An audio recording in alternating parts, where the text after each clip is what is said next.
Muito obrigado, Sr. Presidente. Sr. Ministro, Sr. Secretário de Estado. Sr. Ministro, há uma fórmula simples de nós avaliarmos a nossa estratégia. É vermos o que dizem os nossos adversários dela.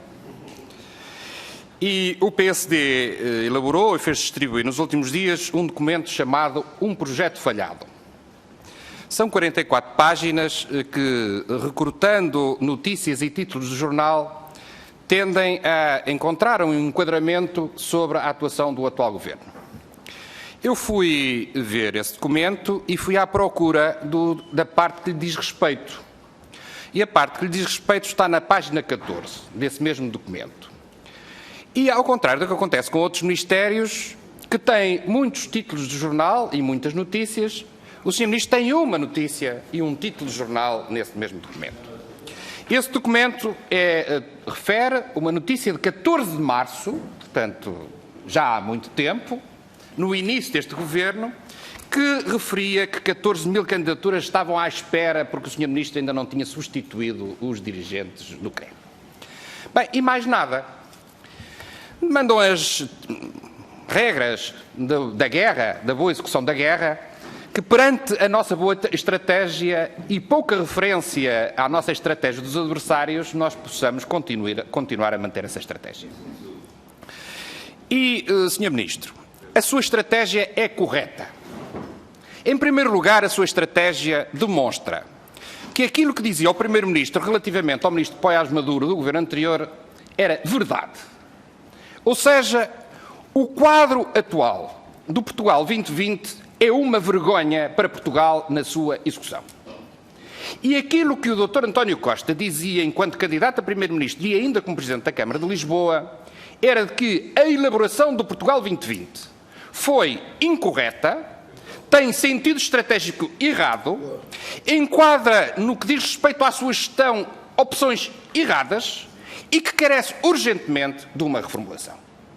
É claro que quando um governo entra em funções, não reinventa o país, porque o país não é uma página em branco.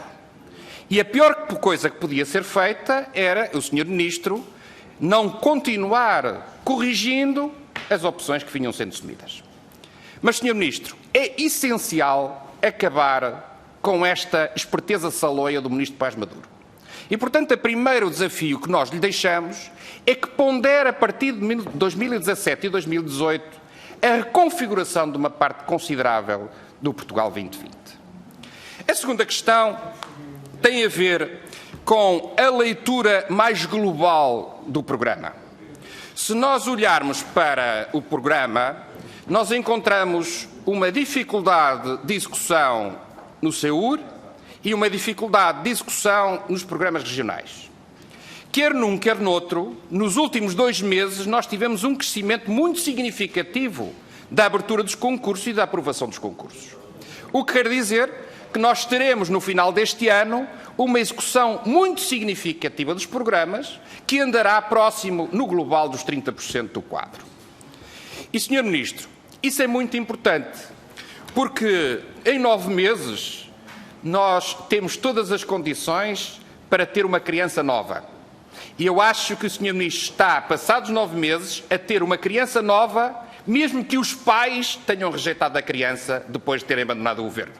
E aquilo que aconteceu hoje também aqui nesta audição foi que o PSD não regressou ao tempo da defesa do programa porque sabe que o tempo da defesa do programa não é audível para os portugueses, nem é entendível para os portugueses.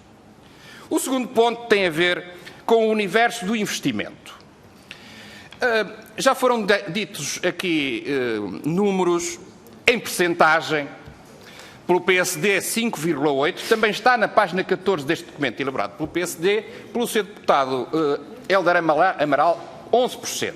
E efetivamente são 5,8% de diferença.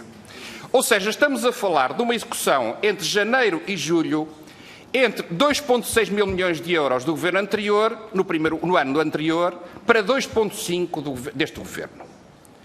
Mas, Sr. Ministro, eu alerto para o seguinte, e gostaria que aqui ficasse bem claro, é que enquanto que no governo anterior o investimento cresceu até às eleições, e depois decresceu muito, a tendência do investimento deste ano é de crescimento O que quer dizer que nós teremos, no final do ano, uma execução muito próxima ou superior àquela que estava prevista.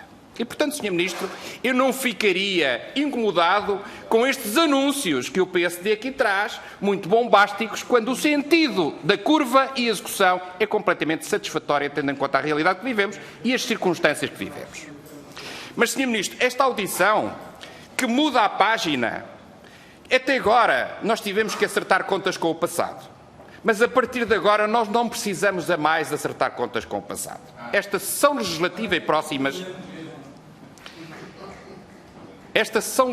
próximas servem essencialmente para afirmar um sentido estratégico, quer no planeamento, quer nos fundos comunitários, quer nas infraestruturas, quer no apoio ao investimento, que está claro na estratégia que o Governo apresentou em Bruxelas.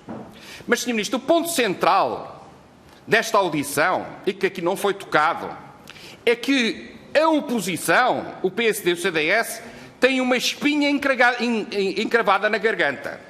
E tem uma espinha encravada na garganta, em primeiro lugar, porque finalmente o Dr. Poiás Maduro foi esquecido pelo PSD e o quadro avança. Tem uma espinha encravada na garganta porque o Sr. Ministro resolveu o problema da TAP, fazendo-o regressar ao universo público. Tem uma espinha encravada na garganta. Tem uma espinha encravada na garganta. Sr. Deputado, Sr. Presidente, conclua, por favor. Os deputados aqui falaram, eu não levantei a minha voz para nada. Sr. Deputado, conclua, por favor. Sou velhinho nesta casa, mas cumpro as regras. Sr. Deputado. De qualquer forma, vejo que o PSD continua muito instável nesta audição. Completa, Sr. Ministro, o PSD tem uma espinha encravada na garganta porque o Sr. Ministro encontrou 4 milhões de euros entregues a empresas e já vai em 300 milhões de entregues às empresas. Mas, Sr. Ministro, também tem uma espinha encravada na garganta porque recuperámos o programa de investimentos na ferrovia. E, finalmente, tem uma espinha encravada na garganta porque o Governo cumpriu ou iniciou o cumprimento de uma promessa relativamente ao descida das portagens nas escudos. E, portanto, são essas espinhas encravadas na garganta que dizem muito esta audição, que foi pífia para o PSD e para o CDS. Muito obrigado.